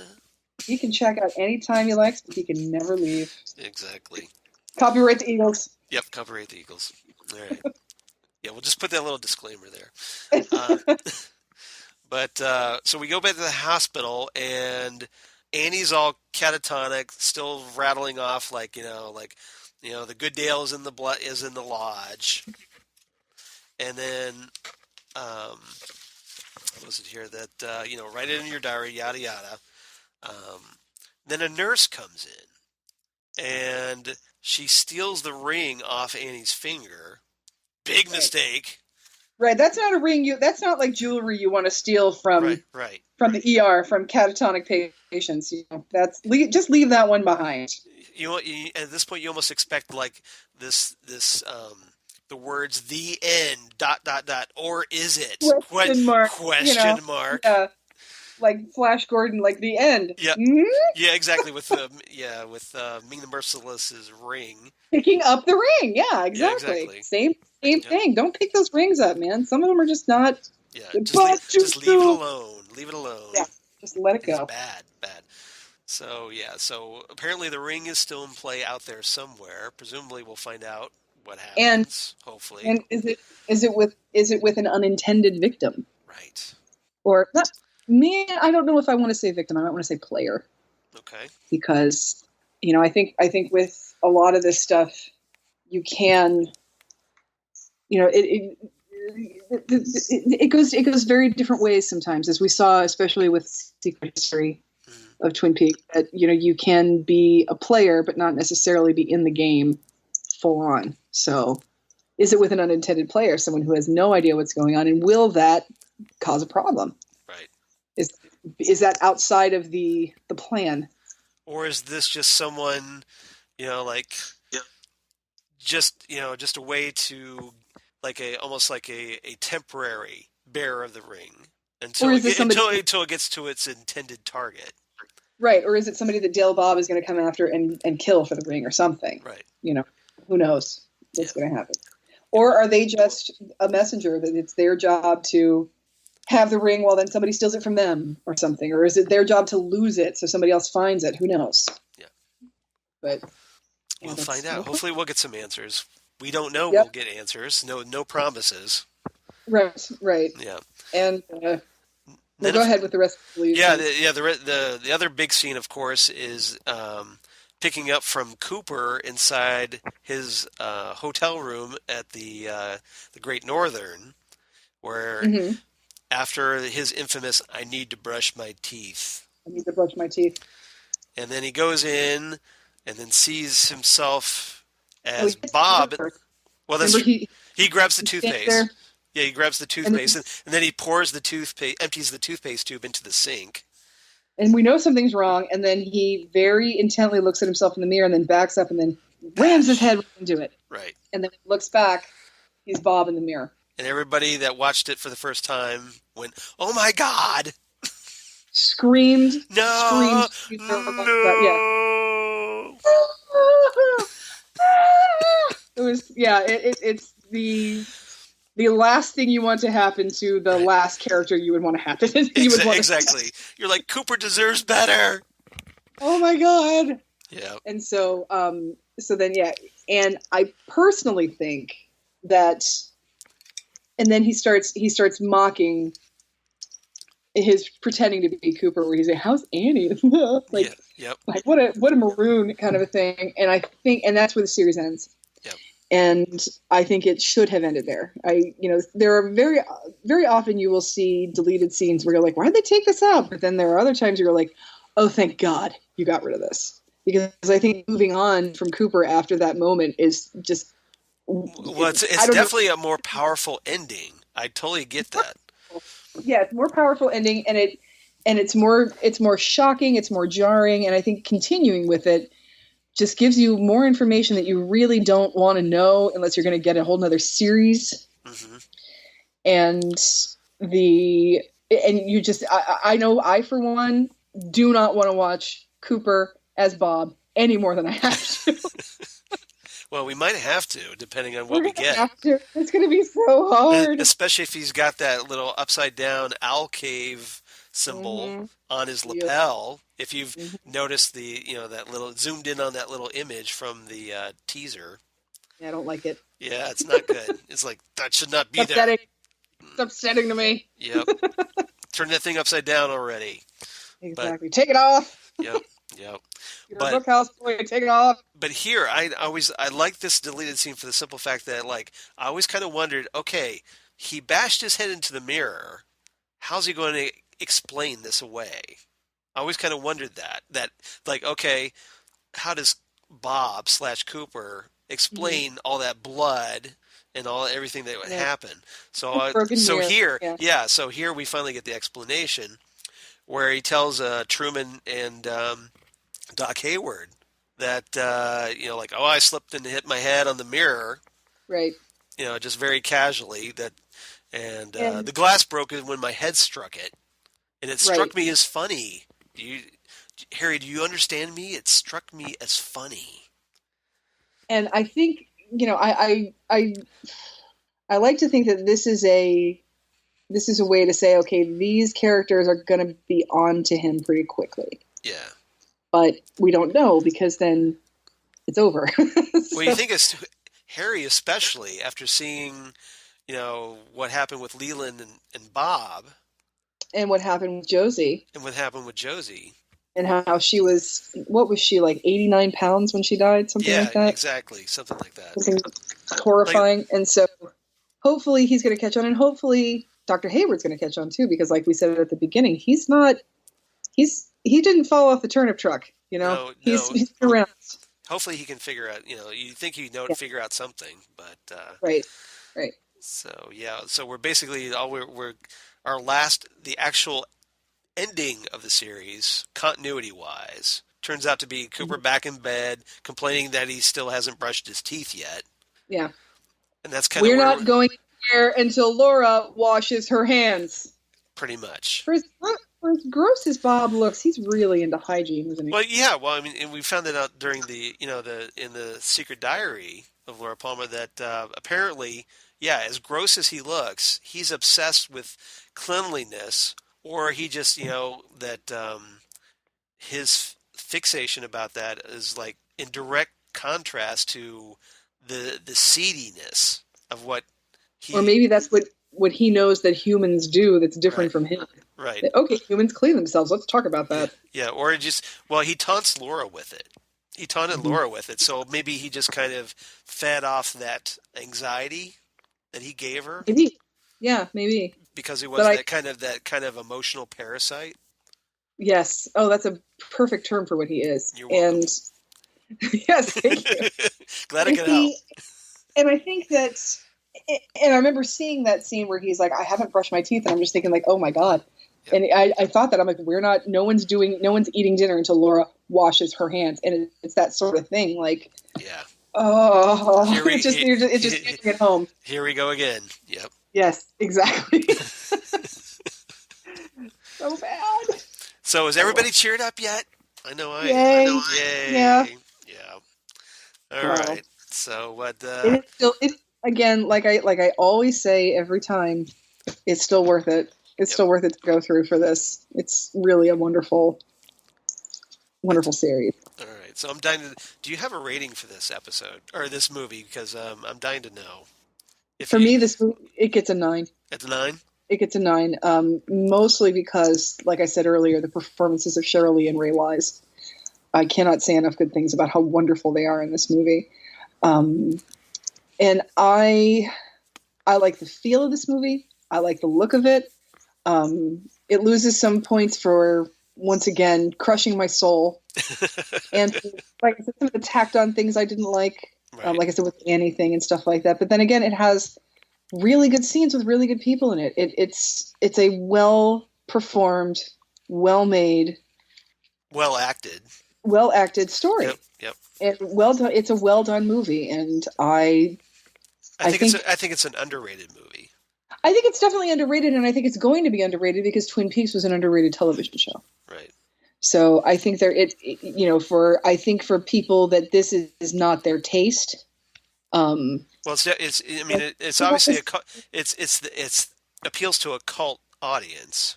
It does. It's not necessarily they're missing out, because if it's not their taste, they wouldn't want it anyway. Right. But I do think that some really great performances have gone unnoticed in this movie, and so I give it a 9.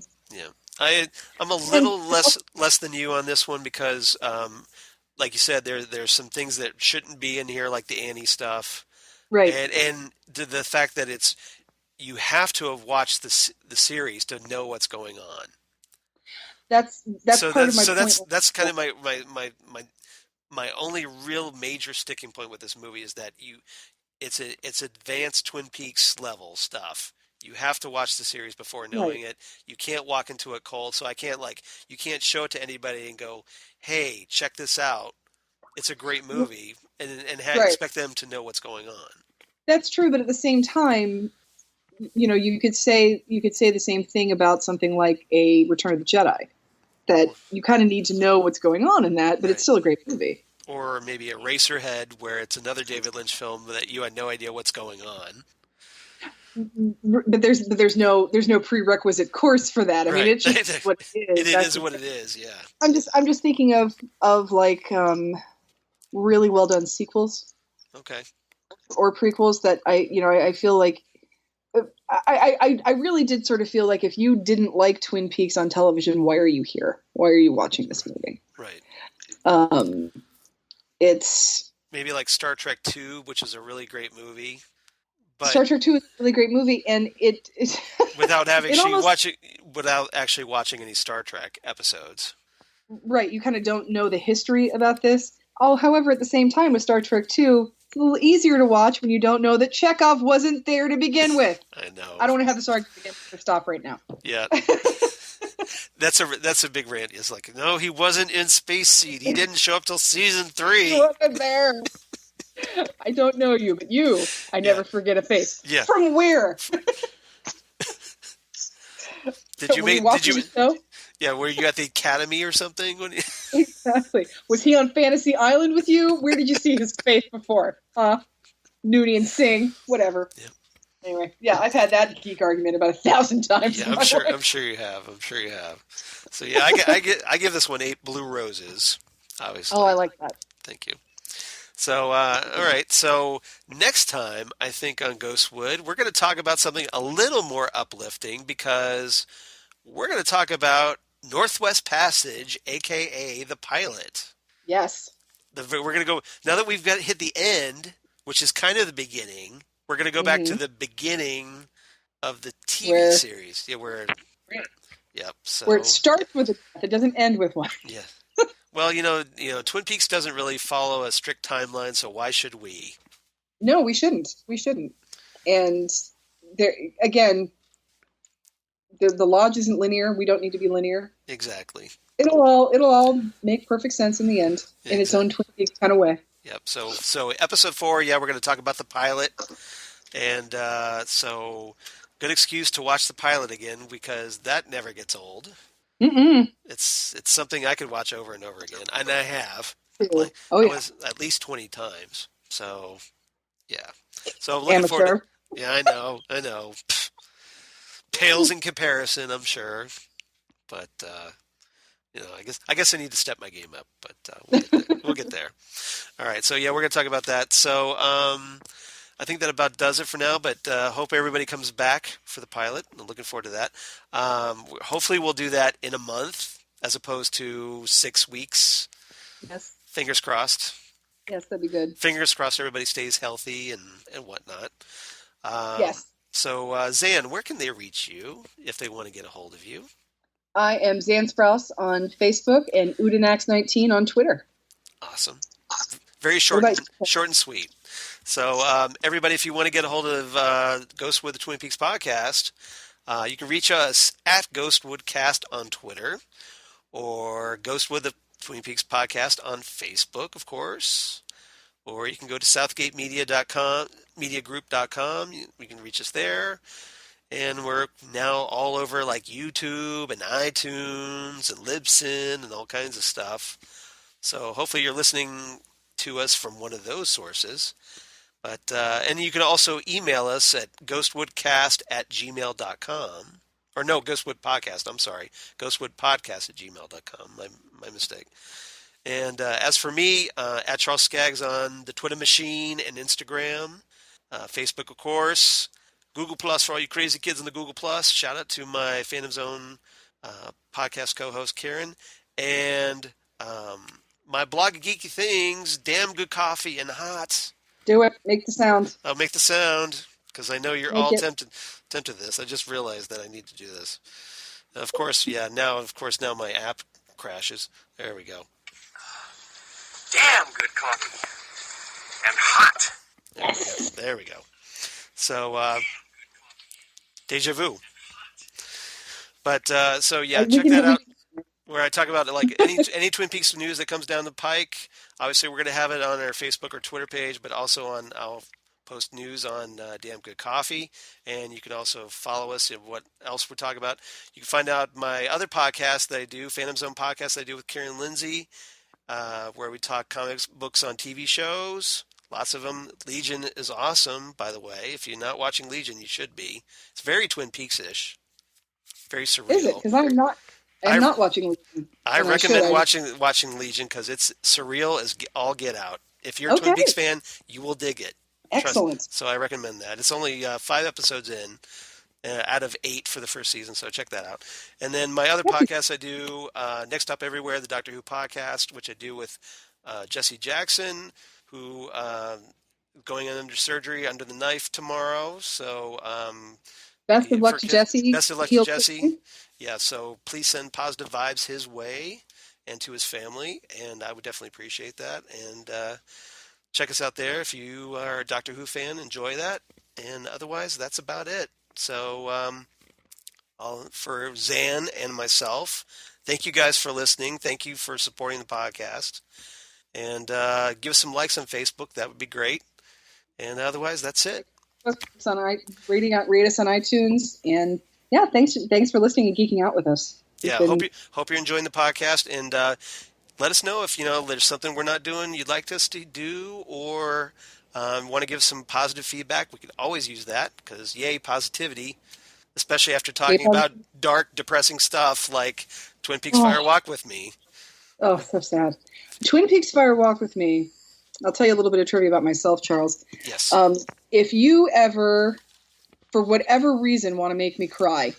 Well, that's not really my intention here, but if we're ever, we're in a play together or something, that calls for that. Okay. Play the trailer. I will automatically. That is an automatic. It's like onions for me. The Fire Walk with Me trailer makes you cry. Absolutely, every time. Is it because of seeing Laura in the car with Leland, or what is it? What is it that really affects you? It's a combination of how it's edited. It's a very well cut trailer, and I am going to cry talking about it. So I apologize. That's all right. It's Questions in a World of Blue. Yes, by Julie Cruz. Yes, by Julie Cruz. Such a beautiful song.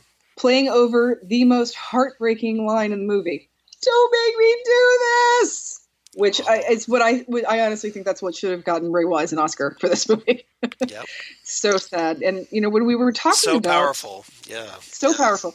And even just talking about this movie makes me cry. I was crying earlier when we were talking about it. Aw. I feel bad. Now I feel bad for making you cry. But if we're going to talk about Fire Walk with Me, it's going to happen. But I definitely go out to YouTube and check out the trailer. It's one of the best cut trailers of the 90s, I think. I totally agree. It's a very powerful trailer. It's great. It is. And if you don't want to watch that movie after watching that trailer, there's something wrong with you because it's awesome. You're gonna get, if nothing else, it should make you want to go out and buy Julie Cruz and Angela Badalamenti music. Yep. I'm probably one of the few people that actually has Julie Cruz's third album. I have that. You have The Art of Being a Girl? Mm-hmm. Yep. With the supermodel with the gut hanging out. That's a lyric from one of the songs, by the way. So, but I have all 3 of Julie Cruz's records. So as do I, and I'm definitely looking forward to hopefully hearing some new Julie Cruz on the new Twin Peaks revival because that needs to happen. Yeah, it does. It does. This is one of those. There are times when a soundtrack is almost a character in itself, and this is one of those times. Yep. Most definitely. Anybody else, it would have been not as mood would have been different. Totally agree. All right. So I think I do want to mention to soundtrack nerds like me, both the original series soundtrack and the Fire Walk with Me soundtrack are available on 180 gram vinyl through Death Waltz and their American distributor Lightning Attic Records in Mondo. So go to mondotees.com and get yourself some Twin Peaks vinyl. Nice. They didn't even pay me to say that. I just love their stuff. I was going to say, hopefully they're at least kicking you a free sample of the vinyl or something. Nope. I just want people to know that there is a home for soundtrack nerds, and it's Death Waltz Records and MondoTees.com. So definitely head out there. They have some really good stuff coming, and good posters, good T-shirts, and well-packaged soundtracks for Twin Peaks. And how great is it that we're actually going to probably get a new soundtrack after all these years? That's one of the best things about the show coming back. Not just because of the show, but because we get a new soundtrack after all these. We get even more. More Angelo Badalamenti, more Julie Cruz. Yeah, and he's a good one because his other work doesn't necessarily sound like this. So he's like a Jerry Goldsmith in that case, that he can chameleon himself to the mood of whatever he's writing for. He's very, very good composer. I totally agree. All right, I think that'll about do it. I'm sure we've talked long enough. Yeah, we always do. We always do. You should be used to it by now. So hopefully we'll be back in a month for episode 4, the pilot. Come on back. Bye, everybody. Bye. Talk to you later.